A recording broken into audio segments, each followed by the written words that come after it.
بسم اللہ الرحمن الرحیم فبأي آلاء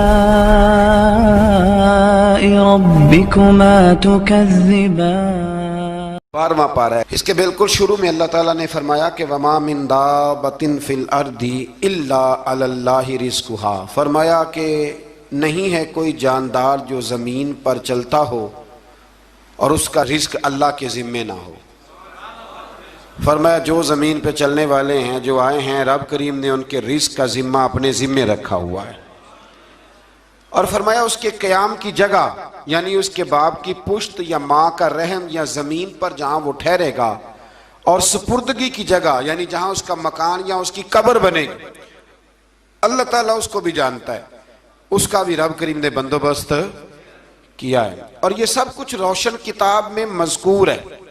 مزید اللہ تعالیٰ نے فرمایا کہ تخلیق کائنات کا مقصد انسان کے خیر و شر کی آزمائش ہے، اس کے بعد کافروں کے حیات بعد الموت کو سحر قرار دینا۔ وہ کہتے تھے یہ جادو ہے، تو جادو قرار دینے اور ان کی سرکشی کا بیان ہے کہ عذاب میں تاخیر کو احسان شمار کرنے کی بجائے مسلمانوں کو تانے دیتے ہیں کہ عذاب کو کس چیز نے روک رکھا ہے۔ آگے چل کے انسان کی خود غرضی کو بیان کیا اللہ تعالیٰ نے۔ فرمایا کہ اللہ تعالیٰ کسی انسان کو کوئی نعمت عطا کرتا ہے تو وہ اس پر شکر گزار نہیں ہوتا، لیکن اگر نعمت چھن جانے پر تو پھر نا امید اور ناشکرا ہو جاتا ہے۔ ملی تھی تو پھر اس نے شکر ادا، چلی گئی تو بڑے شکوے کر رہا ہے۔ اسی طرح اگر مصیبت کے بعد کوئی نعمت ملے تو انسان اتراتا ہے، شیخی بھکارتا ہے۔ البتہ جو ہر حال میں صابر شاکر رہے اور عمل صالح کرے تو ان کے لیے بخشش ہے اور بڑا اجر ہے۔ اللہ تعالیٰ نے اپنے نبی پاک صلی اللہ علیہ وسلم کو تسلی کے لیے فرمایا کہ کفار طرح طرح کی فرمائشیں کرتے ہیں، کہتے ہیں کہ آپ پر کوئی خزانہ کیوں نازل نہیں کیا گیا؟ آپ اور آپ کے صحابہ غربت میں وقت گزارتے ہیں تو معاذ اللہ یہ وہ طعنہ دیتے تھے کہ کوئی خزانہ کیوں نہیں نازل کیا گیا، اور آپ کی تائید کے لیے فرشتہ کیوں نہ اترا؟ آپ اس پر تنگ دل نہ ہوں، آپ کا کام تو صرف لوگوں کو عذاب الہی سے ڈرانا ہے۔ اس صورت میں بھی قرآن کریم کے کلام الہی ہونے کا انکار کرنے والوں کو چیلنج دیا گیا ہے کہ اپنے تمام حمیتیوں کو ملا لو اور قرآن پاک جیسی 10 صورتیں بنا کے دکھاؤ، لیکن بنا سکتے؟ آیت نمبر 15 میں ارشاد فرمایا کہ دنیا اور اس کی زینت کے طلبگاروں کو ان کے اعمال کا اجر اسی دنیا میں مل جائے گا، لیکن آخرت میں پھر ان کا کوئی حصہ نہیں ہوگا۔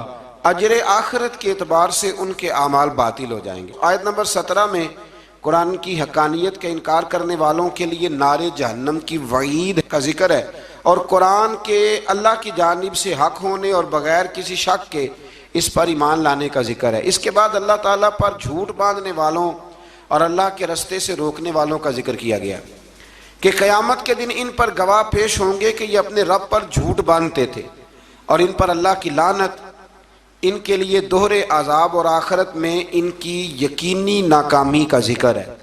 یہاں ایک بات آپ سے بھی عرض کروں، ہم بھی کئی دفعہ نا بھولے پان میں کہہ دیتے اللہ نے یہ بھی تو فرمایا نا جی قرآن میں، تو جب تک آپ پڑھ نہیں لیتے یا سن نہیں لیتے تب تک یہ جملہ بولنے کی ضرورت ہے۔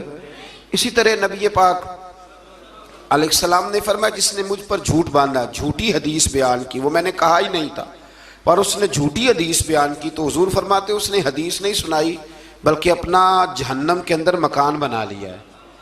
تو قرآن و سنت کے معاملے میں جس چیز کا علم نہ ہو، جس کی پوری خبر نہ ہو، آپ اس کے حوالے سے کوئی بات کر سکتے؟ احتیاط کریں، بہت احتیاط کریں۔ آیت نمبر 23 میں بتایا کہ جو ایمان لائے اور جنہوں نے نیک کام کیے اور اپنے رب کے حضور عاجزی کی تو یہ لوگ ہمیشہ جنت میں رہیں گے۔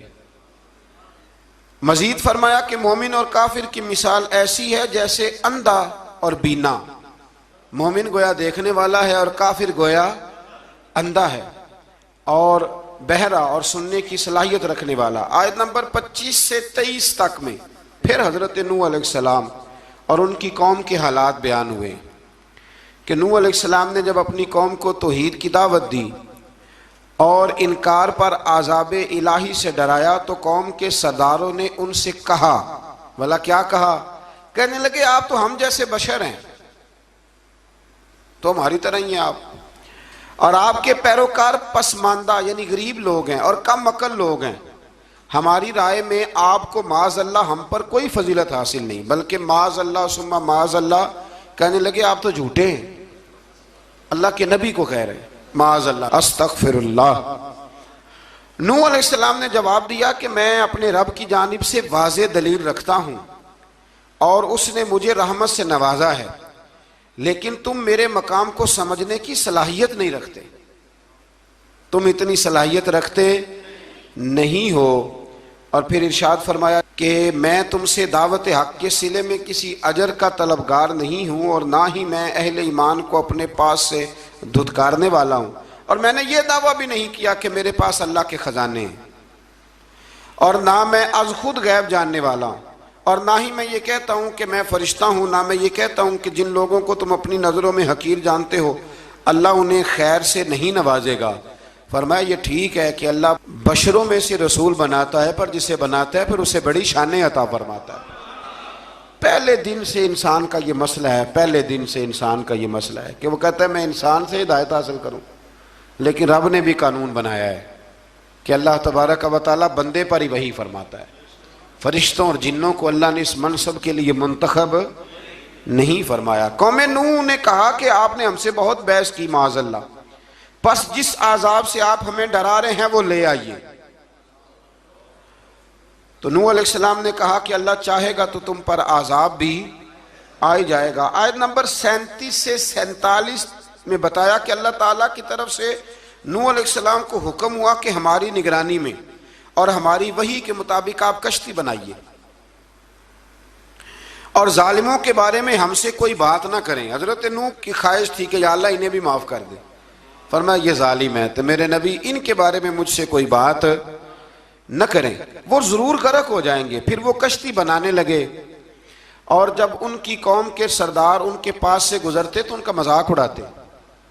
یہ آپ کیا کر رہے ہیں؟ آج بھی وزیر مشیر بڑے بڑے لوگ اللہ ماشاءاللہ دینداروں کا مذاق اڑاتے نہیں؟ اڑاتے ہیں کہ نہیں اڑاتے مذاق؟ یہ کن کا طریقہ ہے؟ یہ تو قرآن مجید کہہ رہا ہے کہ حضرت نوح کی قوم جو کافر تھی ان کا طریقہ ہے اہل ایمان کا مذاق اڑانا۔ تو وہ مذاق اڑانے لگے۔ نوح علیہ السلام نے کہا کہ وہ وقت آنے والا ہے کہ جب تمہارا مذاق اڑایا جائے گا اور تمہیں پتہ چل جائے گا کہ رسوا کن عذاب کس پر آئے گا۔ اللہ تعالیٰ نے فرمایا جب ہمارا حکم عذاب آ پہنچا اور تندور ابلنے لگا، تندور سے آگ نکلا کرتی ہے، پانی نہیں نکلا کرتا، پر نوح علیہ السلام کی قوم پر جب عذاب آیا تو پانی تندور سے نکلا، تندور سے اللہ نے پانی نکالا، جہاں سے پانی نکلا نہیں کرتا، تندور ابلنے لگا۔ اللہ اکبر۔ تو اللہ تبارک و تعالیٰ نے فرمایا تو ہم نے نوح علیہ السلام سے کہا کہ آپ خود اور اپنے گھر والوں کے ساتھ اس کشتی میں سوار ہو جائیں، اور اہل ایمان کو بھی سوار کر لیں، اور ہر چیز کے جوڑے یعنی نر اور مادہ کو سوار کر لیں۔ اور ان کے ساتھ ایمان والے بہت کم تھے۔ حضرت نوح علیہ السلام دعائیں پڑھتے ہوئے سوار ہو گئے۔ پھر کیا ہوا؟ کشتی انہیں پہاڑوں جیسی موجوں میں لے جا رہی تھی کہ نوح علیہ السلام الگ کھڑے ہوئے اپنے بیٹے سے فرمانے لگے یا بیٹے ہمارے ساتھ کشتی میں سوار ہو جا اور کافروں کے ساتھ نہ رہو۔ اس نے یعنی نوح علیہ السلام کے بیٹے نے کہا کہ میں آپ کے ساتھ نہیں بیٹھوں گا، ابھی کوئی پہاڑ آئے گا تو میں پہاڑ کی پناہ لے لوں گا۔ اگر کسی نیک آدمی کا بیٹا کبھی غلط نکل آئے تو اس کا مطلب یہ نہیں کہ اس نے تربیت ٹھیک نہیں کی، ہاں یہ اعتراض چھوڑ دیں، اس لیے کہ نوح علیہ السلام کا بیٹا کافر ہو گیا۔ اور جب سیلاب نظر آیا تو اس سے کہا کہ آ جا سوار ہو جا، تو کہنے لگا میں نہیں بیٹھوں گا، میں تو کسی پہاڑ کی پناہ لے لوں گا اور میں اس کے اندر چھپ جاؤں گا اور وہ پہاڑ مجھے پانی سے بچا لے گا۔ نوح علیہ السلام نے کہا آج اللہ کے حکم کے سوا کوئی بچانے والا نہیں ہے سوائے اس کے جس پر اللہ رحم فرمائے۔ پھر ان دونوں کے درمیان موج حائل ہو گئی، ایسے ایک موج اٹھی اور حضرت نوح کا بیٹا ڈوب گیا۔ اور جب حضرت نوح کا بیٹا ڈوبا اللہ کی طرف سے حکم ہوا اے زمین اپنا پانی نگل لے، اے آسمان تھم جا، پانی خوش ہو گیا، اللہ کا فیصلہ نافذ ہو گیا اور کشتی کوہ جودی پر ٹھہر گئی۔ نوح علیہ السلام نے اللہ سے التجا کی کیا میرے پروردگار میرا بیٹا اور میرے اہل سے ہے اور تیرا وعدہ سچا ہے کہ تو میرے اہل کو بچا لے گا؟ اللہ نے فرمایا نوح وہ آپ کے اہل میں سے ہے ہی نہیں، وہ آپ کے اہل میں سے ہے ہی نہیں۔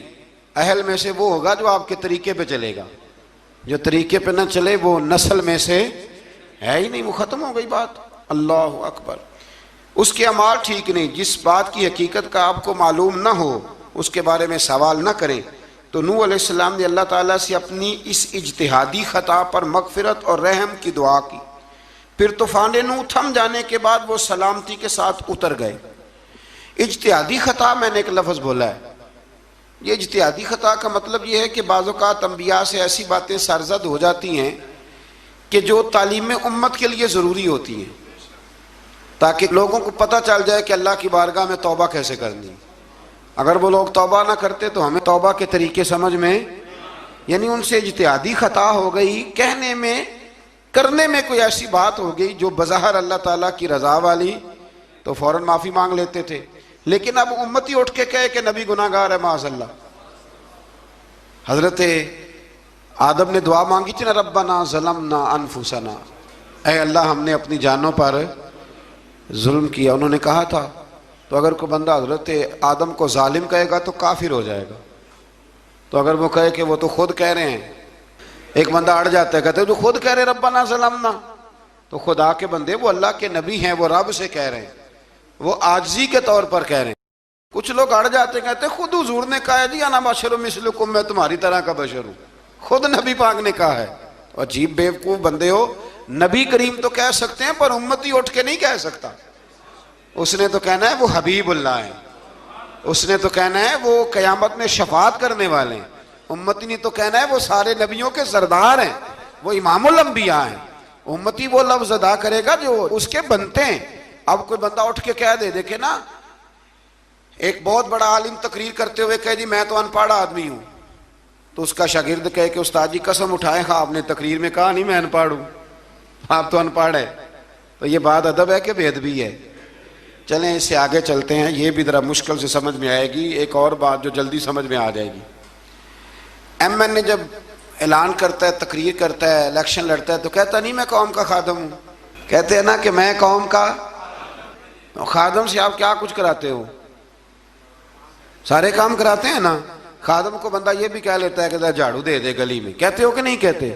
تو اس نے بھی تو سپیکر میں کہا میں خادم ہوں، کہو اس سے کہ جھاڑو دے گلی میں آ کے، پھر پتہ کیا حال ہوگا؟ جھاڑو تو نہیں آئے گا اور ہو سکتا ہے کچھ ہے آ جائے۔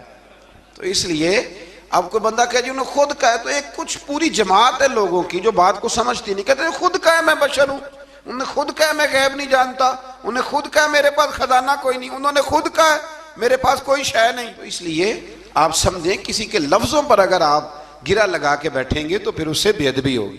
تو نوح علیہ السلام نے اللہ سے اپنی اجتہادی خطا کی معافی مانگی۔ اب حضرت نوح کو کوئی خطا کار کہے گا تو بہت بڑا مجرم بن جائے گا، اس لیے کہ وہ اللہ کے نبی ہیں۔ آیت نمبر 50 میں قوم عاد کا ذکر ہے، اور ان کی طرف دعوت توحید دینے کے لیے اللہ تعالیٰ نے حضرت ہود علیہ السلام کو بھیجا۔ ہود علیہ السلام نے قوم سے کہا کہ میں تم سے کسی چیز کا اجر طلب نہیں کروں گا، میرا اجر میرے اللہ کی بارگاہ میں ہے، پس تم اپنے رب سے بخشش مانگو، پھر اس کی بارگاہ میں توبہ کرو، اللہ تعالیٰ تم پر موسلا دار بارش برسائے گا اور تمہاری قوت میں اضافہ فرمائے گا۔ قوم عاد نے دعوت حق کو رد کیا اور ایمان نہ لائے، بلکہ ہود علیہ السلام پر طنز کیا۔ وہ کہنے لگے کہ ہمارے تو معبودوں نے، ہمارے بتوں نے معاذ اللہ آپ کو پاگل بنا دیا ہے، آپ کو مجنون بنا دیا ہے، الٹا حضرت ہود کو کہنے لگے، اس لیے آپ ایسی باتیں کرتے ہیں۔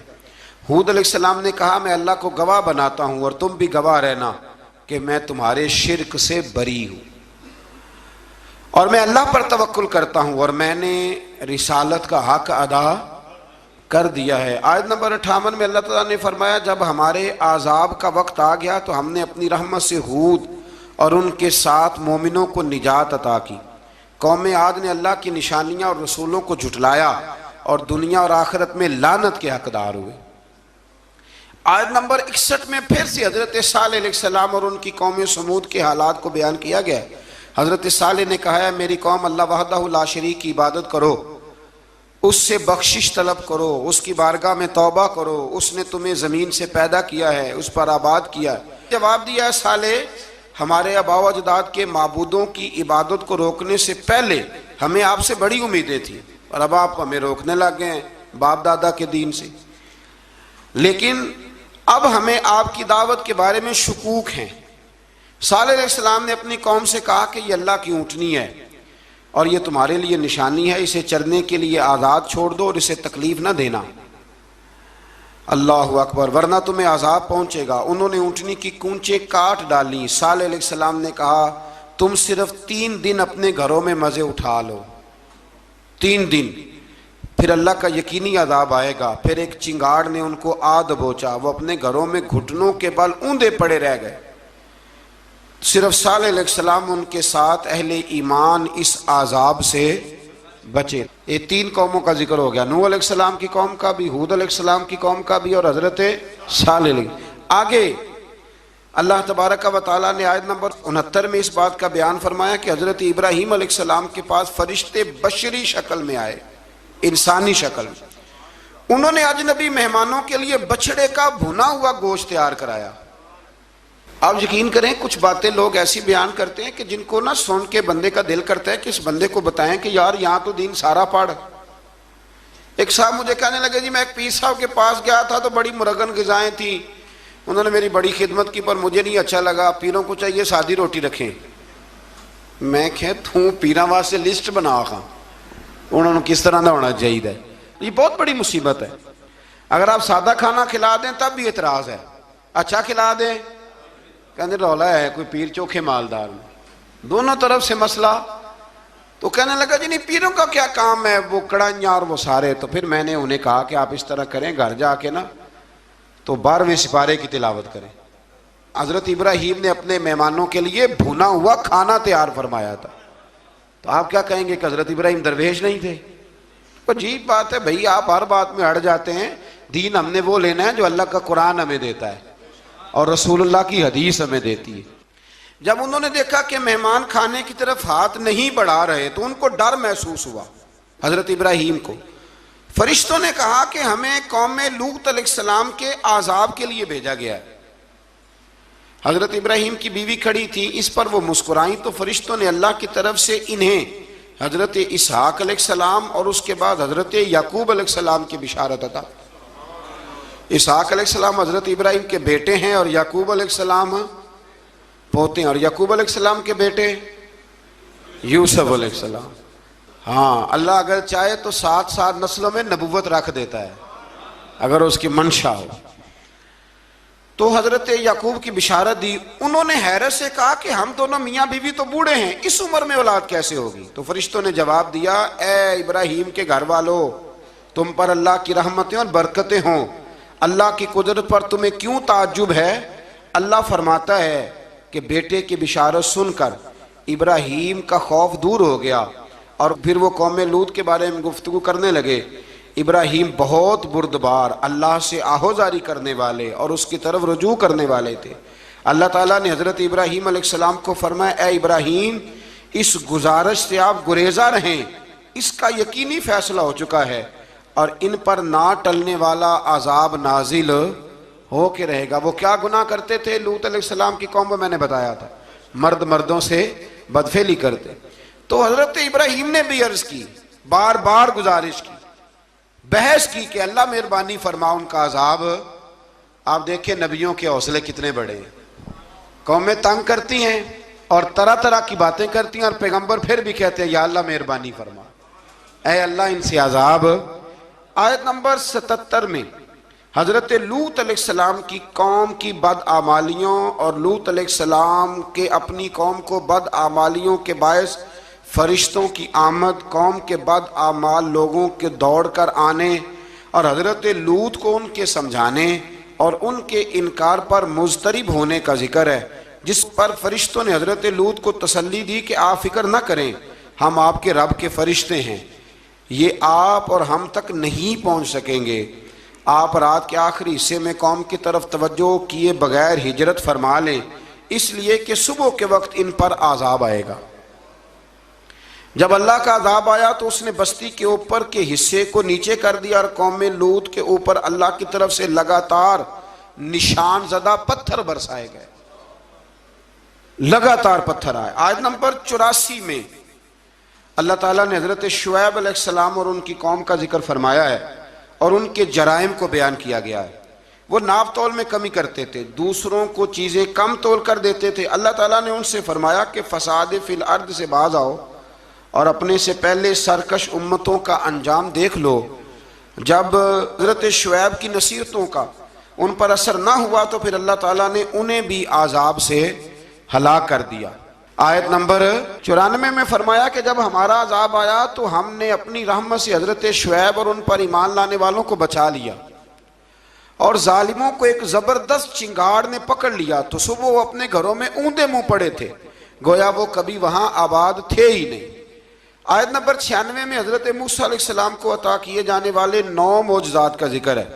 پھر فرعون اور اس کے پیروکاروں کے باطل روش کے باعث ان کی ہلاکت کا بھی ذکر فرمایا، اور دنیا اور آخرت میں انہیں ملعون یعنی لعنتی قرار دیا۔ جن بستیوں کو اللہ تعالیٰ نے ہلاک کیا ان میں سے بعض کے آثار موجود ہیں اور بعض کے آثار تک معدوم ہو چکے۔ ان میں سے ہر بستی والے اپنے ظلم کے باعث ہی ہلاک ہوئے۔ اللہ تعالیٰ کسی پر ظلم نہیں فرماتا، لوگ خود اپنی جانوں پر ظلم کرتے ہیں۔ جو شخص عذاب آخرت سے ڈرتا ہے اس کے لیے اس میں نشانیاں موجود ہیں۔ آیت نمبر 106 سے اللہ تعالیٰ نے انجام کے اعتبار سے لوگوں کی 2 قسمیں بیان کی۔ 2 قسمیں فرمایا، ایک ہیں سعادت مند لوگ اور دوسرے ہیں بدبخت۔ فرمایا بدبختوں کا ٹھکانہ جہنم ہے جس میں وہ ہمیشہ رہیں گے، اور نیک بختوں کا ٹھکانہ جنت ہے، وہ ہمیشہ اسی میں رہیں گے، اور ان کے لیے اللہ کی طرف سے نا ختم ہونے والی عطائیں۔ آیت نمبر 110 میں حضور صلی اللہ علیہ وسلم کو تسلی دی گئی کہ جس طرح یہ لوگ قرآن کے بارے میں اختلاف کرتے ہیں، اسی طرح قوم موسیٰ نے تورات کے بارے میں بھی اختلاف کیا تھا، اور اللہ نے ان کے اعمال کا پورا بدلہ انہیں دیا۔ آیت نمبر 112 سے سرکشی کو چھوڑ کر احکامات دین پر استقامت اختیار کرنے اور ظالموں کے ساتھ میل جول رکھنے سے بچنے کا حکم دیا گیا ہے، اور فرمایا کہ ظالموں سے میل جول کا انجام دوزخ کی آگ ہے۔ ہم لوگ نہ شکوہ کرتے ہیں، کسی حکومت کو بنے ہوئے 6 مہینے گزرتے ہیں تو شکوہ شروع ہو جاتا ہے، حالانکہ وہ خود تو نہیں نہ بنتے، ان کو کوئی بنانے والا ہے۔ تو ظالم کا جو مددگار ہوتا ہے وہ بھی ظالم ہوتا ہے، اس لیے احتیاط کریں۔ اور یہ صرف سیاستدانوں کی بات نہیں، دنیا کے ہر معاملے میں آپ غور کریں کہ آپ کسی ظالم کے مددگار تو نہیں۔ اللہ تعالی ہمیں حق پر استقامت عطا فرمائے۔ آیت نمبر 114 میں دن کے دونوں طرفوں میں اور ابتدائی رات کے کچھ حصے میں اللہ تعالیٰ نے نماز قائم کرنے کا حکم دیا ہے۔ رات کے کچھ حصے میں بھی نماز پڑھنی چاہیے، اور یہ بھی بتایا کہ بے شک نیکیاں گناہوں کو مٹا دیتی ہیں، اور یہ نصیحت قبول کرنے والوں کے لیے نصیحت ہے۔ آیت نمبر 120 میں اللہ تعالیٰ نے فرمایا کہ ہم آپ صلی اللہ علیہ وسلم کو رسولوں کی تمام خبریں آپ کے دل کی تسکین اور تقویت کے لیے بیان کرتے ہیں، اور ان میں مومنوں کے لیے نصیحت اور عبرت ہے کہ ان ساری باتوں سے عبرت پکڑ لو۔ بچہ صرف وہی جو اللہ کے نبیوں کے طریقے پہ چلا اور نبیوں کے ساتھ رہا، باقی بچ سکے نہیں۔ اللہ تعالیٰ کی طرف سے توحید و رسالت اور وقوع قیامت کے دلائل بھی ہیں۔ آیت نمبر 123 میں فرمایا کہ آسمانوں اور زمینوں میں سب غیب اللہ ہی کے ساتھ مختص ہیں، اور ہر کام اسی کی طرف لوٹایا جاتا ہے۔ آپ اسی کی عبادت کیجئے، اسی پر توکل کیجئے، اور آپ کا رب لوگوں کے اعمال سے غافل نہیں ہے۔ اسی پارے میں نا آگے سورۃ یوسف شروع ہو رہی ہے۔ اس کو اللہ تعالیٰ نے کہا ہے کہ یہ بڑا پیارا قصہ ہے، احسن القصص کا، قصوں میں سونا قصہ۔ تو یہ کچھ 12ویں پارے میں اور کچھ 13ویں پارے میں ہے۔ میں نے یہ ارادہ کیا ہے کہ یہ ایک ہی دن پوری بیان کی جائے، وہ آدھا معاملہ ہو جائے گا نا تو کچھ تھوڑا سا نا ربط۔ میں چاہتا ہوں کہ قرآن میں تو ربط ہے، لیکن ہم جب بیان کریں گے تو شاید ہماری گفتگو میں ربط۔ یہ احسن القصص ہے، اور اتنی شاندار اس کے اندر باتیں، اور کوئی انسان اگر مکمل ہونا چاہے تو حضرت یوسف علیہ السلام کے قصے کو پڑھے، اور کوئی شخص اگر صحیح معنوں میں خدا کے فضل سے آگے بڑھنا چاہے تو اس کے لیے یہ بہت بڑی عبرت ہے۔ اللہ تعالیٰ توفیق عطا فرمائے۔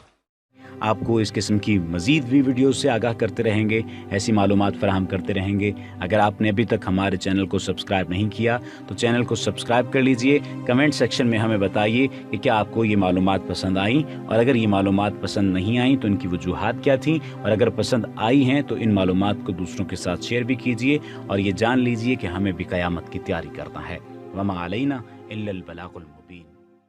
دین کی بات پھیلانا صدقہ جاریہ ہے، ثواب کی نیت سے ویڈیو کو شیئر ضرور کیجیے۔ جزاک اللہ۔